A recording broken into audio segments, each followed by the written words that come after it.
Hello everyone, आज मैं आपको बताने वाली हूँ कैसे आप अपने डार्क सर्कल्स और डार्क स्पॉट्स को हाइड करके लेस प्रोडक्ट्स में आप कैसे फ्लॉलेस बेस अचीव कर सकते हो। आज हम करने वाले हैं ये वाला मेकअप लुक। इस वाले मेकअप लुक में हम कोई भी फाउंडेशन यूज़ नहीं कर रहे हैं, हम सिर्फ कंसीलर से ही अपना पूरा बेस बनाएंगे। मेकअप में बेस अच्छा होने के लिए सबसे ज़्यादा इम्पॉर्टेंट है स्किन प्रेप। सबसे पहले हम अपने स्किन को मॉइस्चराइज़ करेंगे। मैं यहाँ बायोडर्मा का मॉइस्चराइज़र ले रही हूँ, उसको अच्छे से हम अपनी स्किन पे लगा लेंगे। आप देख ही सकते हो स्किन कितनी हाइड्रेटिंग लग रही है। उसके बाद हम अपने डार्क सर्कल्स को हाइड करेंगे। इसके लिए मैं कंसीलर ले रही हूँ फॉरएवर का 03 शेड। जहाँ भी आपको पिगमेंटेशन या डार्क स्पॉट्स हैं वहाँ आप इसको लगा लेंगे। उसके बाद मैं 01 शेड ले रही हूँ, हम इन दोनों को मिक्स करेंगे। जहाँ जहाँ हमने 03 लगाया है वहीं हम 01 शेड भी लगाएंगे। उसको थोड़ी देर हम छोड़ देंगे, देन एक ब्यूटी ब्लेंडर से हम उसको ब्लेंड कर लेंगे अच्छे से। ब्लेंड होने के बाद आपका बेस कुछ ऐसा लगना चाहिए, आपका बेस बिल्कुल भी केकी या पैची नहीं होगा। उसके बाद मैं एक हाइलाइटिंग कंसीलर ले रही हूँ, उसको हम अंडर आई, नोज़, फोरहेड और चिन पे लगा लेंगे। उसको भी हम थोड़ी देर छोड़ देंगे, देन हम ब्लश लगाएंगे। कोई भी पिंक शेड का ब्लश यूज़ कर सकते हो। उसको भी हम ब्लेंड कर देंगे। जो हमने कंसीलर छोड़ा था उसको बाद में हम ब्लेंड कर लेंगे अच्छे से। मैंने यहाँ प्राइमर यूज़ नहीं किया है, अगर आप चाहो तो मॉइस्चराइज़र के बाद आप प्राइमर भी यूज़ कर सकते हो। उसके बाद हम एक ब्यूटी ब्लेंडर की हेल्प से ब्लेंड कर लेंगे अपने बेस को, ताकि कोई भी शार्पनेस या ऐसे लाइंस ना दिखे हमारे बेस में। उसके बाद मैं नोज़ कॉन्टोर कर रही हूँ। नोज़ कॉन्टोरिंग करने के बाद मैं यहाँ रिकॉर्ड का ग्रिप स्प्रे लगा रही हूँ, इससे आपका मेकअप अच्छे से सेट हो जाएगा। उसके बाद अगेन मैं ब्यूटी ब्लेंडर से अपने बेस को ब्लेंड कर रही हूँ। मेक श्योर कि आप ब्लेंडिंग बहुत अच्छे से करें। इसके बाद मैं अपनी आईब्रो को फिल कर रही हूँ। यहाँ मैंने प्रोश का ब्रश लिया है P15। यहाँ मैंने एक ब्राउन आई शेडो लिया है, उससे मैं अपनी आईब्रोज़ को फिल कर रही हूँ।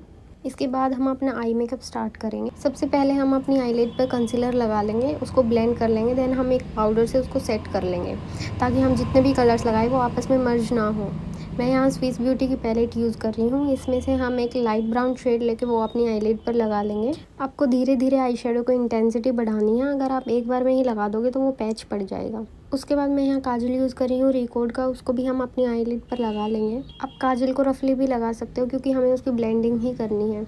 उसके बाद हम एक ब्रश लेके उसको ब्लेंड कर लेंगे अच्छे से। सेम ब्रश में हम एक ब्लैक आई शेडो लेंगे, उसके ऊपर हम उसको डिपॉजिट करेंगे जहाँ आपने काजल लगाया था। उसके बाद हम उसको ब्लेंड कर लेंगे। मेक श्योर कि स्मोकी आई में ब्लेंडिंग आप अच्छे से करो।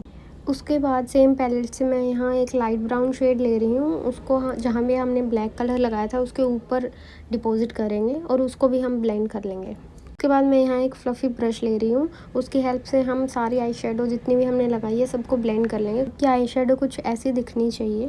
इसके बाद हम आईलाइनर अप्लाई कर लेंगे। अगर आपको भी आईलाइनर लगाना नहीं आता तो आप एक टेप लगा सकते हो, उससे आपका जो विंग है वो बहुत ही शार्प आएगा। उसके बाद मैं यहाँ मस्कारा यूज़ कर रही हूँ रिकॉर्ड का। देन हमने लैशेज़ लगाई हैं। लैशेज़ लगाने के बाद भी मैं एक बार और मस्कारा यूज़ करूँगी। देन मैंने रिकॉर्ड का ही काजल लिया है, लोअर लैश लाइन पर हम वो लगा लेंगे। उसको भी हम एक ब्लैक आई शेडो से स्मज कर देंगे। उसके बाद मैं सेम पैलेट से ही लाइट ब्राउन शेड ले रही हूँ, उसको भी हम लगा लेंगे लोअर लैश लाइन में।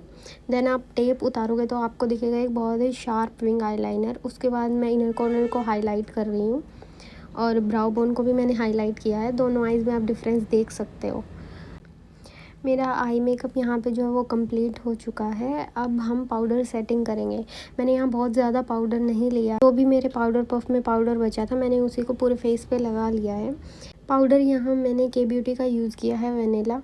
उसके बाद हम पाउडर ब्लश लगाएंगे। ब्लश पैलेट में यहाँ आई मैजिक की यूज़ कर रही हूँ, इसमें आपको सारे ही शेड मिल जाएंगे। मैं यहाँ ऑरेंज और पिंक शेड को मिक्स कर रही हूँ। आप डायरेक्टली अपने फेस पर मत लगाना, पहले अपने बैक ऑफ द हैंड इसको रब करना। उसके बाद जो भी ब्लश बचेगा वो आपको आपके फेस पर लगाना है। उसके बाद यहाँ मैं हाइलाइटर यूज़ कर रही हूँ। हाइलाइटर मैंने यहाँ मार्स का यूज़ किया है। अगर आप अफोर्डेबल में हाइलाइटर ढूंढ रहे हो तो मार्स का हाइलाइटर बेस्ट है। इसके बाद मैं यहाँ अपने लिप्स को लिप लाइन कर रही हूँ। लिप लाइनर मैंने कैरेक्टर कॉस्मेटिक्स का लिया है, इसका शेड है C715।